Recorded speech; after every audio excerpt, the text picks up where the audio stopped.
आपने बांग्लादेश के अंदर हुए अत्याचार को देखा होगा। कांग्रेस मौन, समाजवादी पार्टी मौन, टीएमसी मौन, आरजेडी मौन, अन्य दल मौन। केवल भारतीय जनता पार्टी ने कहा था कि बांग्लादेश के हिंदुओं पे अत्याचार नहीं होना चाहिए। ये बांग्लादेश में हिंदू कौन है? बहन और भाइयों, ये सभी दलित हिंदू है, दमित हिंदू है। ये वहां पर रह गए हैं, लगातार उनकी संख्या कम हो रही है, लेकिन चूंकि वह पीड़ित हिंदू इनका वोट बैंक नहीं है, इसलिए उसके पक्ष में लोग आवाज नहीं उठाएंगे, उसके लिए नहीं बोलेंगे। आप पिछले एक सप्ताह से देख रहे होंगे, पिछले एक सप्ताह से आप पश्चिमी बंगाल के अंदर का नजारा देख रहे होंगे। पश्चिमी बंगाल के अंदर कैसे गरीबों को, दलित हिंदुओं को कैसे दंगों का शिकार बनाया जा रहा है। समाजवादी पार्टी मौन है, कांग्रेस मौन है, और ममता दीदी को ये दंगाई शांति दूत दिखाई दे रहे हैं। बहनों और भाइयों, ये शांति दूत नहीं, ये दंगाई है, और दंगाइयों का जवाब तो केवल डंडा हो सकता है। उनके लिए अपील काम नहीं करेगी, और उन दंगाइयों से सख्ती से निपटने का काम वहां पे किए जाने की आवश्यकता है, सख्ती से करने की आवश्यकता है।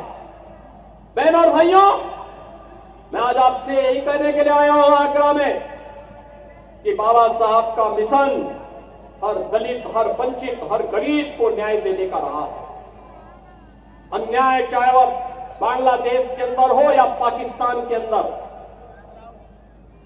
या फिर किसी अन्य किसी भी स्थान पर, उसके खिलाफ आवाज उठनी चाहिए, अन्याय के खिलाफ आवाज उठनी चाहिए। ये बाबा साहब की प्रेरणा रही है। संगठित होकर के आवाज उठनी चाहिए, ये बाबा साहब की प्रेरणा रही है। और उसी प्रेरणा के लिए आज आप सबका आह्वान करने के लिए मैं आपके बीच आया हूं। सरकार आपके साथ होगी, आपके सुख दुख में शायद दो डबल इंजन की सरकार सहभागी बनेगी। सरकार आपके हितों के लिए संगठित करने के लिए पूरी प्रतिबद्धता के साथ कार्य कर रही है, आगे भी कार्य करेगी। बाबा साहब के सपनों को साकार करने का कार्य प्रधानमंत्री मोदी जी के नेतृत्व में ये डबल इंजन की सरकार पूरी मजबूती के साथ खड़ी होकर के करेगी। और उसी को ध्यान में रख करके आज मैं कहना चाहता हूं, जो लोग कह रहे हैं कि उनके लिए, कुछ लोग कह रहे हैं कि उनके लिए संविधान से बढ़कर के शरीयत है, तो मैं भी उनसे कहना चाहता हूं कि भारत तो बाबा साहब के द्वारा बनाए गए संविधान से चलेगा। जहां शरीयत का कानून लागू होता है उनको वहां जाना चाहिए। भारत के अंदर भारत की व्यवस्था बाबा साहब के द्वारा बनाए गए संविधान से ही आगे बढ़ेगी, और यह हम सबको दृढ़ भाव के साथ कार्य करना होगा। ऐसा नहीं कि बाबा साहब को लालच न दिया गया हो। याद करिए, जब हैदराबाद के निजाम ने बाबा साहब को लालच देने का काम किया था, और वहां पर उनके रजाकारों ने वहां के दलितों पर, वहां के दमितों पर, वहां के हिंदुओं पर अत्याचार करना प्रारंभ किया था, तब बाबा साहब ने बहुत स्पष्टता के साथ हैदराबाद रियासत से जुड़े हुए सभी दलितों को, वंचितों को और हिंदुओं को पत्र लिखा था, और उनका आह्वान किया था कि किसी भी हालत में निजाम के दबाव में आने की आवश्यकता नहीं। धर्मांतरण मत करना, इस्लाम मत स्वीकार करना, आवश्यकता पड़ती तो छोड़ करके महाराष्ट्र की तरफ आप आ जाइए, लेकिन इनके दबाव में काम मत करना।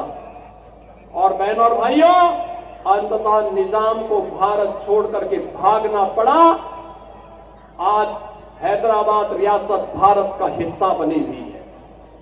बहनों और भाइयों, ऐसे ही जूनागढ़ का नवाब भी करता था। आज जूनागढ़ के नवाब को भी भारत छोड़ करके भागना पड़ा था।